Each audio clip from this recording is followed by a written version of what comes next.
Msiba huu ni mkubwa kitaifa na ni mzito kitaifa pia, kwa sababu marehemu amekuwa kiongozi, amekuwa mtumishi wa umma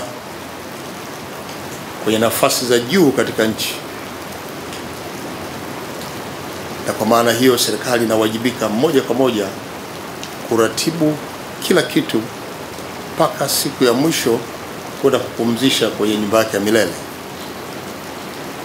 Na uratibu huu unaenda pamoja na kushauriana na familia,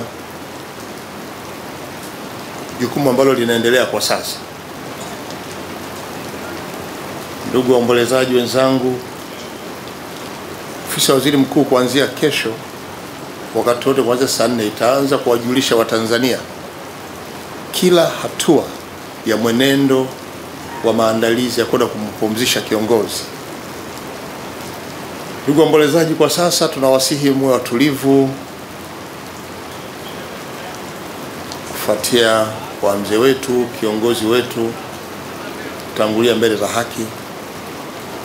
Tumeonana na familia, tumewasihi nao pia wao watulivu katika kipindi hiki, lakini pia nako Mwanga mpaka kule nyumbani Usangi taratibu za awali zinaendelea, nao pia tumewasihi waendelee kwa utulivu.